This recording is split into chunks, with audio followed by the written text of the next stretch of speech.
Welcome back to the Neshoba Valley Chamber Business Buzz. My name is Melissa Federhoff. I'm the president and CEO of the Neshoba Valley Chamber. And today I'm super excited to be here with Mark from Clear Path for Veterans of New England, right over on Devens. You're a veteran? Yeah, I am. Yep. Thank you very much for your service. Thank you very much. My father is a veteran from the Vietnam War, so a special place in my heart for all that you guys have done and go through. So thank you very much. Thank you. That was a good time in my life. Excellent. Well, so today we're going to talk about a wide range of programs and services that ClearPath, right over on Devens, provides, and how your programs are evolving to meet veteran needs. Sure. So tell us, for folks that are not familiar, what is ClearPath? How did it come to fruition? Yeah, so ClearPath is kind of the brainchild of our founders, Donna and Scott Bolger. They kind of modeled it after the New York branch of ClearPath, saw what they were doing. They were in the insurance world for a long time, and neither of them are veterans, but they felt a strong connection to it that they wanted to help out. So they started the foundation in 2017, and then we bought the old prison building on Devens. So there's still some old bars that are there, some historic stuff in our basement, and really started laying the groundwork for that. So it's multifaceted. We're an interesting veteran organization. We have our housing component. We have our wellness program. I run the K-9 program at ClearPath. Emergency bed and housing. We have a couple locations. So there's the Devens branch, which is our headquarters. There's an office in Methuen that we just got last year. And then we have one that's up in New Hampshire as well, in Manchester. And you didn't mention, you guys have a ghost. Allegedly, we have a ghost. When I took over in December of 24, I was told that there was a ghost in the basement, which is where my office is. Dogs used to get spooked. Really? And apparently they would bark into the corners for no reason. Yeah. So there was an individual that came in and did some sort of sage burning or whatnot, and there hasn't been a problem since, is what I'm told. But interesting. It's also the old morgue, yeah, which one of my trainers loves to remind me of all the time. Interesting. Yeah, so that's always a topic of debate of whether the ghosts are down there or not. That is one of the things that I miss about being on Devens. So we were in the old Vicksburg Square building. So lots of history over there. There is, yeah, and like I said, they love to remind me of the ghost being downstairs. Well, I guess I'm glad that the ghost has found peace. That's what I'm told. I love it.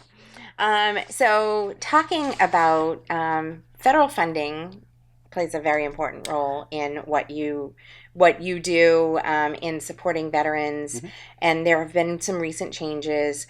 Why is community awareness and support so important, even with federal funding? It's huge. So most of what we do at ClearPath is because of grants and funding from the federal government, and the dog program itself for the last few years was under the Henry Jackson Foundation, which was then subservient to the Wounded Warrior Service Dog program that helped out 32 programs nationally. In July, we were told that funding was going away. So $16 million of federal funding to blanket the United States. It was 32 programs that serviced all 50 states. Wow. January 1, it was gone. So being told in July was terrifying. That, hey, you have 6 months now that you need to figure out how you're going to keep this going. Terrifying for us, especially downstairs where I work, because the other grants are different from ours. We can't hop into their pots of money. They can't really help us out. And a lot of programs were feeling the same thing nationally. A shout out to Dog Tag Buddies in Montana. Their founder, Dee Dee Baker, has been huge as far as going to Congress, really going and knocking on every door, trying to get that funding turned on. So when we had our annual conference in Bethesda this year, she was at the forefront of making sure that everybody knew what she was trying to do and trying to get everybody, on board as well. So not having that is terrifying, because we don't want those services to go away. Talk about the K-9 program, it's not just, people getting a dog. Sure, yeah. So for a long time from the start, our founders really believed in the effect that a dog can have on a veteran, whether that's a trained service dog or an emotional support animal, and what they can do for that veteran in need. And so they started it as a service dog program, and it ran that way for a long time. So task-specific work that a purpose-bred dog can do for a veteran, whether that's deep pressure therapy, whether it's picking up keys, alerting medical alerts. They're finding that dogs can alert now to drops in cortisol levels in their blood sugar, whether they're having nightmare interruptions that they can provide. It's really, there's a lot of task work that can go into it, but with that is a lot of time and training. So anywhere from 18 to 24 months to train a dog to do this, and that's why a lot of them are purpose bred. Just a lot of lineage of really finding that right dog to do what is needed to be done. And now, because of the federal funding shift, we're finding that a lot of our veterans, at least within the Devons area, serving the greater 6 states of New England, most of them don't need task specific work. They need a companion. They need a buddy. You had mentioned that you had that connection to the Vietnam era. A lot of the veterans that we serve are Vietnam era or Korean War veterans. We have one World War II veteran that is still around ClearPath all the time, which is great. But they can't handle a puppy going out in the middle of 30 degrees below zero. So we're partnering now with a bunch of our local shelters that are here, finding the right dogs, keeping their numbers low, and then getting the dogs to the veterans sooner. We're still going to do the behavioral work through AKC, but soup to nuts, instead of it being a 2-year waiting period where my list was 150 at one point, now we can get you a dog within 6 to 8 weeks. You're going with us immediately to that shelter. We have that connection with them. So that's been phenomenal. So we started Pets for Vets is what we're calling it as of 1 January. And we've already had a couple clients that have come in. We're already making those connections. We already have a house dog that's now at ClearPath all the time. And he's just a big butterball of love. He just wants to hang out and lay in your lap. I love that. Yeah, so he's a 107-pound weighted blanket that thinks that he's 45 pounds.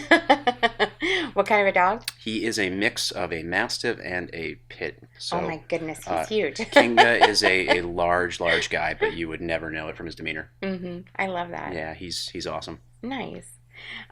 So you talked a little bit about service dogs, emotional support.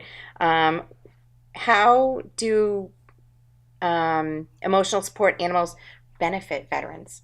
It's being around, right? I've yet to meet a person that didn't get some joy out of just being around a dog in general. And especially with, nobody likes the winter. Let's just call that what it is. Everybody gets that winter depression. Just being around a dog, the dog laying in your lap, whether it's the 107-pound house dog that we have or whether it's one of our labs, you see people cheer up when they come downstairs. A lot of our workers within ClearPath will come down, just pop in and just be like, can we hang out for a little bit? Yeah. Nice. We've shifted that in a good way. With the service animals, we wanted them to stay away to allow for training, but with the shift and the pivot in that, going upstairs into offices, just popping in and being like, hey, you need to hang out with the dog for a little while. You just see it in their faces. Yeah. Cortisol levels are dropping. People are happier. We want it to be a fun place to work. We want it to be a place that people enjoy coming into, but also the veterans that are coming in, their anxiety is calmer. The depression is starting to be mitigated, not go away, but mitigation is huge with that. And again, I just haven't met anybody that hasn't been changed for a positive way with having a dog around. So if somebody has a need for a dog, what's the process for them to connect and get on the list? Sure. So for a long time, and again, everything is still shifting. Our website was a great start with that, and there's a specific dog program within that, as well as the rest of our programs, whether that's wellness or housing, culinary, because we do offer that lunch on Thursdays. They would go in. There's a contact form in there to apply for a dog. The new form that is in there shifts to our Pets for Vets site, and it's more broad, which is great. A lot of our service dogs that we've had have all been black labs, but not everybody needs a black lab. Some people want a smaller dog, larger dog, hypoallergenic. In that form that they'll have, that'll go to my case manager. Their name, their veteran status, what kind of dog they're looking for, are they allergic, and we'll try to best suit that. So they'll come in, interview with myself and the case manager, talk to our trainer about what they need, what all comes of that. Because there is a little bit of work with that. If we're going to pair you with that dog and make sure that they're behaviorally well trained, you have some onus in that as well. So just making sure that they're aware of that, running our query checks to make sure that everybody is safe. And then we work with the veteran going into those shelters that we're partnered with, try and make that connection, find the dog that sparks for them. Right. Because that connection piece is huge. Now, we can just hand you a dog, but that doesn't seem like the right thing. Yeah. There needs to be some kind of connection. Some people don't like different breeds, and that's perfectly fine. Some connections just don't work, and so we'll do what we can to make that change for the veteran themselves. Nice. So federal funding is an issue. Yeah. So one of the things that ClearPath does, I know, you do some fundraiser programs throughout the year. One of them coming up on April 10th. We have a comedy show coming up. Yeah. Tickets are on sale. Already purchased mine. Appreciate that. Where can people find information out about the comedy show? That is also going to be on our website. There will be a broader flyer Mm-hmm. that's on there as well. We just talked about that in our meeting this morning, oddly enough. Seats are selling very fast for that. We were able to get more tables into the building where that's going to occur, but they are selling relatively quickly. They do. They do go quick. I think that there's 30 something tables that were already spoken for. So, wow. yeah, if people want to, there's also going to be a lot of signed jerseys, is what I'm being told, for raffles this year. Okay. Believe there's a Patriots one, a Red Sox one, and a Bruins one this year. Okay. So, Nice. as well as a 50-50 raffle. And businesses can sponsor. It's a great opportunity. Can as well. Yep. Yeah. So if they want to sponsor that, they'll contact our volunteer coordinator, Christy. Excellent. And they'll be able to sign up for that. Okay. But all of that is located on our flyer on the website as well. So if they're looking for that specifically, each one of our directorates has our director's contact info in there. Great. So whether that's Roger Baez for housing, whether it's Jay Stanfield for wellness, or myself for K9, you can find all of our info on there. Excellent. You do a few other fundraiser programs throughout the year, I know. What's the Dogs for Vet? What's the dogs? The Devon's Dog Fest? Yes, Yeah. Fest. Yeah, so last year we ran it right there on the grounds right beside ClearPath. There's the big open field that we have. Last year, from what I'm told, because it was the first year that I ran it, it was the biggest that we had. We had our live band, Neon Alley. We were sponsored by Tito's, so we had our little beer garden tent that was there for people that were 21 that wanted to partake. We had a course for the dogs to chase after a little mini rabbited toy.